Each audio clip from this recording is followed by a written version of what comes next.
پھر حضور علیہ الصلوۃ والسلام نے اعلان نبوت کے بعد 13 سال مکہ میں گزارے. وہ مکہ کی 13 سالہ جو زندگی ہے وہ بھی پڑھ کے دیکھیں جو حضور پہ ایمان لے کے آئے تھے ان کے ساتھ کفار نے کیا کیا. ان کے جسموں کو جو ہے لوہا گرم کر کر کے جو ہے وہ داغ لگا دیے گئے. کہا تم کلمہ حق سے پھر جاؤ. ہمیں کیا تکلیفیں پہنچی ہیں, ہمیں کیا پریشانیاں پہنچی ہیں؟ ہمیں تو کوئی دکھ نہیں پہنچا, کوئی تکلیف نہیں پہنچی, کوئی پریشانی نہیں اٹھانی پڑی. ہمیں تو اللہ نے اتنا کچھ دے رکھا ہے, دن میں 4 بار بھی کھائیں تب بھی ہمارے کم نہیں پڑتا. حضرت بلال حبشی کی زندگی پڑھیں, خباب ابن الارت کی زندگی پڑھیں, آپ عمار ابن یاسر کی زندگی کو پڑھ لیں, آپ ان کی والدہ سمیہ کی زندگی کو پڑھیں, آپ ان کے جو ہے والد یاسر کی زندگی کو پڑھیں. کتنی کتنی کفار نے ان کو تکلیفیں دی. بلکہ حضرت حسان ابن ثابت کہتے ہیں کہ میں ایک دن گزر رہا تھا, حضرت بلال اس ٹائم پہ ایمان لا چکے تھے. کفار مکہ نے کیا کیا, ان کے گلے کے اندر کھجور کی رسی ڈال کے بدماش لڑکوں کو دے رکھا تھا جو انہیں گھسیٹ کے وادی میں لے جاتے تھے.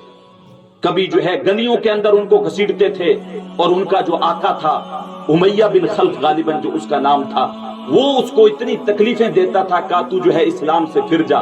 لیکن اگر وہ بے ہوش بھی ہو جاتے تھے تو ان کی زبان سے احدن احدن کی صدائیں نکلتی رہتی تھی. وہ کہتے تھے مالک ایک ہے, رب کے علاوہ کوئی عبادت کے لائق نہیں ہے, مالک صرف وہ ہے, وہ ایک ہے. یہ صدائیں ان کے منہ سے نکلتی رہتی تھی. حضرت جو ہے آپ دیکھیں خباب ابن الارت کو دیکھ لیں, یہ آزاد ماں باپ کے بیٹے ہیں, لیکن کسی قبیلے نے اٹھایا غلام بنا لیا. ام انمار کو بیچ دیا گیا ان کو, وہ ان کو غلامی میں رکھی, اور ان کا معمول یہ تھا کہ یہ لوہے کے اوزار بناتے تھے. حضرت خباب ابن الارت تلوار بنا لی, کلہاڑی بنا لی. اس طریقے حضور ان کے پاس جا جا کے بیٹھتے تھے, اور حضور کی جو ہے وہ کرم نوازی سے, حضور کی شفقت سے وہ اسلام میں داخل ہو گئے. اور جب ان کی آقا کو یہ چیز کا پتہ چلا تو اس نے آگ بگولا ہو گئی, تو اسلام قبول کر لیا ہے. اور ان کو جب پھرنے کے لیے اسلام سے کہا تو انہوں نے کہا جو تم سے ہوتا ہے کر لو, اسلام سے نہیں پھرنے والا ہوں. اتنی مشکل سے اتنی عظیم نعمت ملی ہے. کہاں 360 بتوں کی جو ہے سامنے اپنے سر کو جھکایا کرتے تھے, کہاں رب حقیقی کی بارگاہ میں اپنی پیشانی کو جھکا رہے ہیں. تو کہا کہ میں دین سے نہیں پھر سکتا. اب وہ لوہا گرم کرتی, اور لوہا گرم کرنے کے بعد جب وہ آگ کے اندر ایک دم لال ہو جاتا تھا تب وہ جو ہے حضرت خباب ابن الارت کے سر کے اوپر رکھ دیتی تھی, ان کے سر کے اوپر رکھ دیتی تھی.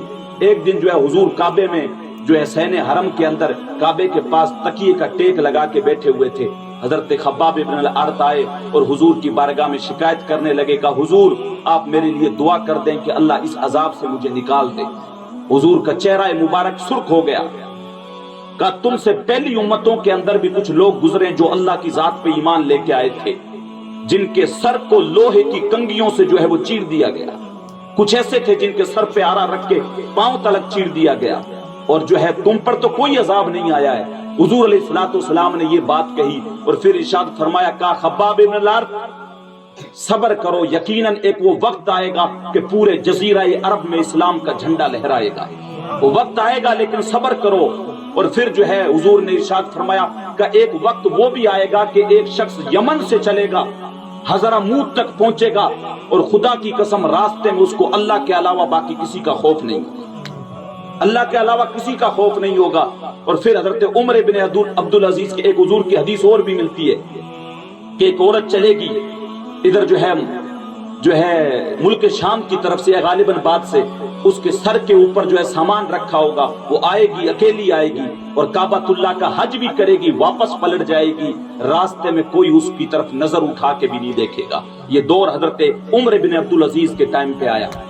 تو اسلام جو ہے وہ حضور علیہ الصلوۃ والسلام نے ارشاد فرمایا اسلام جو ہے وہ غریبی سٹارٹ ہوا تھا, پھر غربت کے اندر ہی واپس لوٹ جائے گا. غریبوں سے سٹارٹ ہوا تھا, نہ جانے وہ نادار لوگ, فاقہ کش لوگ, انہوں نے اسلام کو اپنانا شروع کیا. دھیرے دھیرے یہ تعداد بڑھتی گئی. تو یہ وہ لوگ تھے جن کو تکلیفیں دی جاتی تھی, جن کو پریشانیوں میں مبتلا کیا جاتا تھا, نہ جانے کیا کچھ کیا جاتا تھا. لیکن یہ جو ہیں وہ جمال یار کے ایسے عاشق ہو چکے تھے کہ ان کے اوپر کوئی بھی تکلیف اثر نہیں کرتی تھی. بلکہ روایتوں میں آتا ہے کہ جب ان کو تکلیفیں دی جاتی تھی ان کی زبان سے احدن احدن کی صدائیں نکلتی تھی. ادھر وہ تکلیف دیتے تھے, جب یہ اللہ کا نام لیتے تھے تو یہ عشق کے اندر ان کو اللہ کا نام لذت دیتا تھا, ان کو تکلیف کا احساس نہیں ہوتا تھا. بلکہ حضرت عمر بن الخطاب ایک دن کہنے لگے خباب بن الارت سے، جب ان کا دور تھا کہ راہ خدا میں تمہارے علاوہ ایک بندہ اور بھی ہے جس کو صرف تم سے زیادہ جس کو تکلیفیں دی گئی ہیں، تم سے زیادہ، اور وہ بلال حبشی ہے۔ حضرت خباب نے کہا نہیں عمر، بلال کے تو کئی ایک جو ہے وہ غم گسار بھی تھے، اس کو چھڑانے والے بھی تھے، لیکن میں ایسا تھا کہ میں نے جب اسلام قبول کیا تو میری آقا نے کیا کیا، میرے لیے آگ جلائی۔ آگ جلانے کے بعد جب اس کے بڑے بڑے انگارے ہو گئے تو مجھے اس کے اوپر الٹا لیٹا دیا گیا، اور مجھے لٹایا گیا، میرے سینے کے اوپر پاؤں رکھ کے جو ہے ایک بدبخت کھڑا ہو گیا، اور وہ میرے جسم سے چربی نکلنا اسٹارٹ ہو گئی۔ وہ چربی نکلی تو اس نے ان انگاروں کو بجھایا، بلکہ حضرت خباب نے اپنے جسم سے قمیض اٹھائی، اور قمیض اٹھانے کے بعد حضرت عمر کو دکھایا، کہا دیکھو وہ انگاروں کی وجہ سے برس کی طرح ان کے جسم کے اوپر نشان پڑ چکے تھے۔ ہم نے کیا تکلیفیں برداشت کی ہیں؟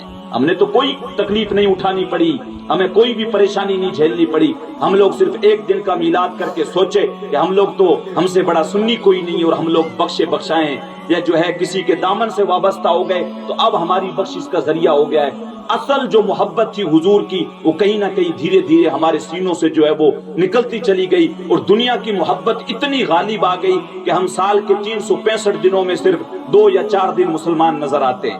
2 یا 4 دن کوئی ایک جلسہ کر لیا، کہیں جمعے میں یا مشکل سے نظر آ گئے، اور نعرے لگاتے ہوئے جلوس والے دن نظر آتے ہیں۔ غلامی رسول میں موت بھی قبول ہے، لیکن تکلیفیں کبھی برداشت نہیں کی۔ ان لوگوں کی کہانیاں بھی پڑھیں جن کو اونٹوں سے باندھ کے چیر دیا گیا، ان لوگوں کی بھی کہانیاں پڑھیں جن کے سر پہ آرا رکھ کے پاؤں تلک چیر دیا گیا۔